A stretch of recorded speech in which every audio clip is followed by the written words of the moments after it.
चलिए आज बात करते हैं ब्रह्मांड की सबसे अजीब और रहस्यमयी चीजों के बारे में। ब्लैक होल्स मतलब ये वो जगह हैं जहां गुरुत्वाकर्षण इतना ज्यादा इतना शक्तिशाली है कि लाइट तक इससे बचकर नहीं निकल सकती। तो आज हम इन्हीं के बारे में गहराई से जानेंगे। तो एक सवाल जो सबके मन में आता है, अगर कोई इंसान ब्लैक होल में गिर जाए तो क्या होगा? क्या वो बच पाएगा? अब देखिए, इसका जवाब हाँ या ना में नहीं है। और यही जवाब हमें एक बहुत ही कह सकते हैं अजीब से कॉन्सेप्ट की तरफ ले जाता है। और वो कॉन्सेप्ट है स्पैगेटिफिकेशन जोन। हाँ, नाम सुनने में थोड़ा फनी लग सकता है, स्पैगेटी जैसा, है ना? पर यकीन मानिए, इसका अनुभव जरा भी मजेदार नहीं होगा। असल में ये काफी भयानक है। तो आखिर ये स्पैगेटिफिकेशन है क्या? देखिए, सीधी सी बात है, जब कोई चीज ब्लैक होल के पास जाती है तो उसके जो हिस्से ब्लैक होल के ज्यादा करीब हैं उन पर गुरुत्वाकर्षण का खिंचाव ज्यादा होता है और जो हिस्से दूर हैं उन पर कम। ये खिंचाव का अंतर इतना ज्यादा होता है कि वो चीज, चाहे वो इंसान हो या कोई तारा, सचमुच किसी नूडल या स्पैगेटी की तरह खिंचकर लंबे पतले धागों में टूट जाती है। अब मजे की बात यह है कि कोई बचेगा या नहीं, ये पूरी तरह से ब्लैक होल के साइज पे डिपेंड करता है। अगर वो एक छोटा स्टेलर मैस ब्लैक होल है तो उसके इवेंट हराइजन पर ज्वारीय बल इतना जबरदस्त होगा, सोचिए जैसे किसी पर 80 करोड़ किलोग्राम का वजन डाल दिया गया हो। मतलब बचना तो दूर, कोई पल भर में खिंचकर बिखर जाएगा।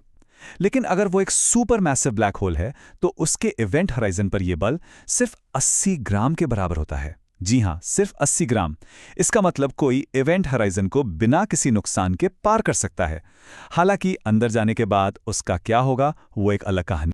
अच्छा, इंसानों की बात तो हो गई, पर जब यही चीज एक तारे के साथ होती है तब क्या होता है?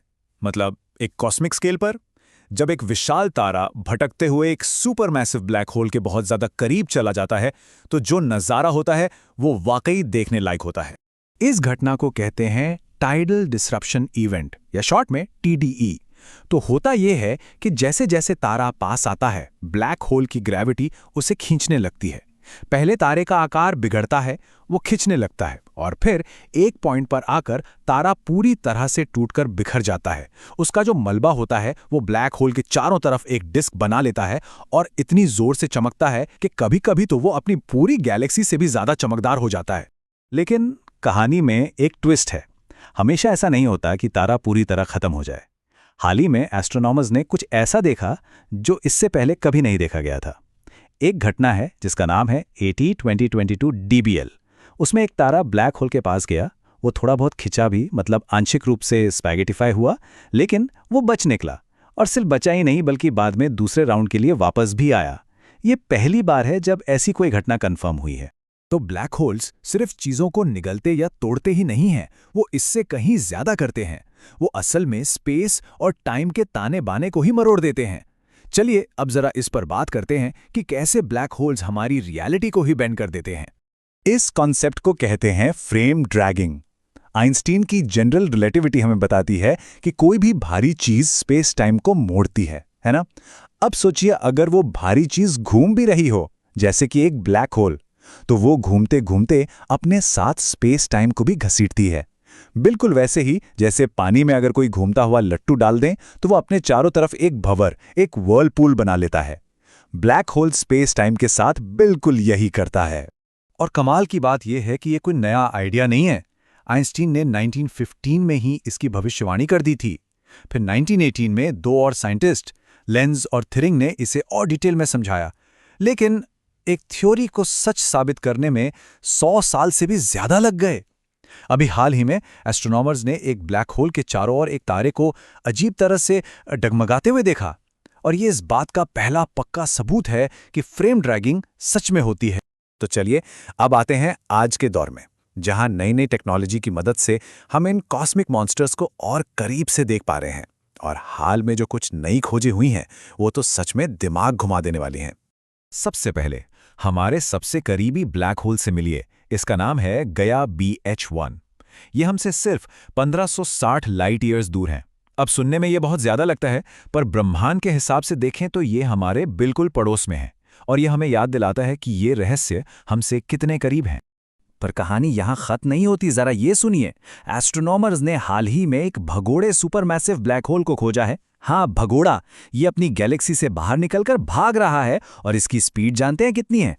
22 लाख मील प्रति घंटा। ये एक अविश्वसनीय रफ्तार है। और ये कोई छोटा मोटा ब्लैक होल नहीं है, इसका वजन हमारे सूरज से 1 करोड़ गुना ज्यादा है। जरा सोचिए, इतनी भारी चीज को उसकी अपनी गैलेक्सी से बाहर फेंकने के लिए कितनी कितनी जबरदस्त ताकत लगी होगी। लेकिन सबसे हैरान करने वाली बात तो अब आ रही है। ये ब्लैक होल जब भाग रहा है तो अपने पीछे नए नए पैदा हुए तारों की एक पूंछ छोड़ता जा रहा है। एक पूंछ जो 2 लाख लाइट ईयर्स लंबी है। ये ऐसा है जैसे कोई ब्रह्मांडीय किसान हो जो स्पेस में भागते हुए नए तारों के बीज बोता जा रहा हो। तो मतलब ये है कि ये सब कोई इक्का दुक्का घटनाएं नहीं हैं। जेम्स वेब स्पेस टेलीस्कोप जैसी नई ऑब्जर्वेटरीज हमें दिखा रही हैं कि शुरुआती ब्रह्मांड में ब्लैक होल्स हमारी सोच से कहीं ज्यादा बड़े थे। यहां तक कि हमारी अपनी गैलेक्सी का जो शांत सा दिखने वाला ब्लैक होल है, वो भी असल में गैस के हिंसक तूफानों से घिरा है। हम सचमुच ब्लैक होल्स के बारे में जो कुछ भी जानते थे, उसे फिर से लिखने के दौर में हैं। तो अभी तक हमने उन चीजों की बात की जो हम देख चुके हैं, जिन्हें हम साबित कर चुके हैं। अब चलिए थोड़ी देर के लिए थ्योरी की दुनिया में चलते हैं। क्या ब्लैक होल्स हमेशा हर चीज का अंत होते हैं, या क्या वो किसी नई चीज की शुरुआत भी हो सकते हैं? थियोरेटिकल फिजिक्स की माने तो इसका जवाब हाँ हो सकता है। यहाँ पे एंट्री होती है व्हाइट होल्स की। जैसे कि नाम से ही पता चल रहा है, ये ब्लैक होल के एकदम उल्टे हैं। ब्लैक होल हर चीज को अंदर खींचता है, जिससे कुछ भी बाहर नहीं आ सकता। वहीं व्हाइट होल हर चीज को बाहर फेंकता है और उसके अंदर कुछ भी जा नहीं सकता। कुछ साइंटिस्ट का मानना है कि शायद क्वांटम इफेक्ट्स की वजह से एक ब्लैक होल आखिरकार एक व्हाइट होल में बदल सकता है और जो कुछ भी उसने निगला था उसे वापस ब्रह्मांड में फेंक सकता है। और यहीं से एक और दिलचस्प आइडिया निकलता है जिसके बारे में साइंस फिक्शन में बहुत बात होती है, वर्म होल। थियरी के हिसाब से ये स्पेस टाइम में एक तरह का शॉर्टकट या सुरंग होती है। और ये बनती कैसे है? 2 ब्लैक होल्स को जोड़कर। पर इसमें एक बहुत बड़ी मुश्किल है। इस सुरंग को, इस वर्म होल को खुला रखने के लिए एक खास तरह के पदार्थ की जरूरत होगी, जिसे कहते हैं एक्सोटिक मैटर। ये एक ऐसा पदार्थ है जिसकी एनर्जी डेंसिटी नेगेटिव होती है। अब तक हम ऐसा कोई भी पदार्थ खोज नहीं पाए हैं, ये बस एक थियरी है। तो घूम फिर कर हम वापस उसी सवाल पर आ जाते हैं, क्या ब्लैक होल्स हर चीज का अंत हैं या फिर वो किसी नई शुरुआत का दरवाजा है? विनाश और निर्माण के बीच की जो लाइन है, इन रहस्यमयी ब्लैक होल्स के मामले में वो अब पहले से कहीं ज्यादा धुंधली नजर आती है।